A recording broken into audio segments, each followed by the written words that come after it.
Adlaw nga Huwebes karon mga kaigsuunan, petsa 22 sa bulan sa Setyembre tuig 2022. Ang pagbasa kinutlo gikan sa Ebanghelyo sumala ni San Lucas, Kapitulo 9, versikulo 7 ngadto sa 9. Si Herodes nga maoy nagmando sa Galilea, nakadungog mahitungod sa tanang nang hitabo ug naglibog siya pag-ayo kay may mga tao man nga nag-ingon nga nabanhaw si Juan nga magbubunyag, nag-ingon usab ang uban nga mibalik si Elias, samtang ang uban pagayod miingon nga nabuhi ang usa sa mga propeta kaniadto. Miingon si Herodes, gipapunggutan ko na si Juan, apan kinsa man di ay kining tawhana nga daghan mang mga butang ang akong kidunggan mahitungod kaniya, ug nagtinguha siya sa pagpakigkita kang Jesus. Mga igsuon, ang Ebanghelyo sa Ginoo. Daygon ikaw o Kristo.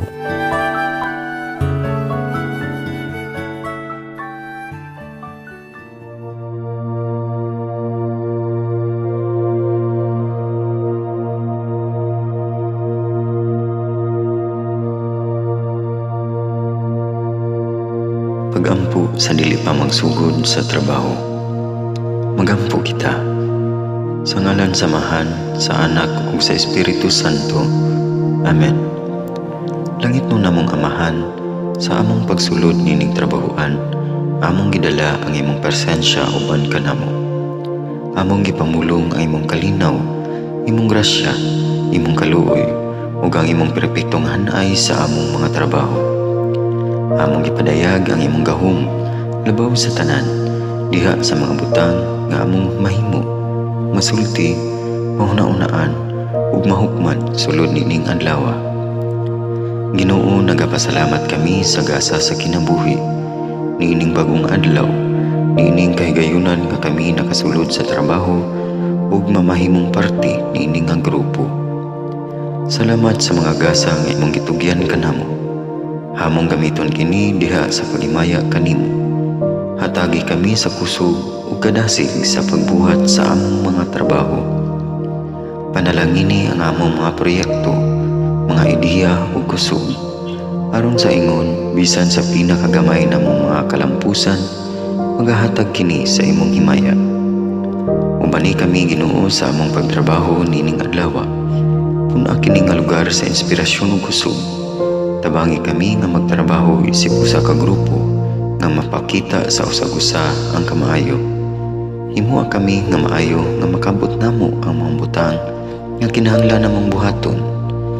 Himuha kini nga lugar nga puno sa kalipay ug panagihigalaay, ug kamugaway ug kalinaw ang mapatigbabaw niining dapita.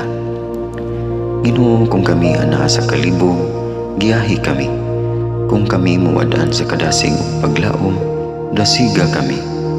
Himua nga ang trabaho nga among gihimo ug ang paagi sa among paghimo niini makahatag unta kini ug hugot nga pagtuo, kalipay ug pahiyom sa tanan nga among mahimamat karong adlaw. Panalangini ang among mga pamilya, among Pinoy-anan, among nasod. Himua nga magmatidud-anon kami sa pagtagad ug pag-amuma sa kalikupan ug sa tanang may kinabuhi, diha sa pagbuhat kanamo sa pagkabot sa imong pangandoy alang sa hustisya ug kagawasan. O Ginoo, sa among pagbiya nining lugara, tagay kami sa imong panalangin ug kaluoy sa among pagbiyahe. Panalangini ang among mga pamilya ug Pinoy-anan nga anaon ta sa mayong kahimtang sama sa among pagbiya kanila. Ginoo, salamat sa tanang butang nga imong nabuhat, sa tanang butang nga imong gibuhat, ug sa tanang butang nga imong buhaton pa. Sa ngalan ni Jesus, among giampo diha sa tumang pagigugma ug pagpasalamat. Amen. Sa ngalan samahan, sa Anak ug sa Espiritu Santo. Amen.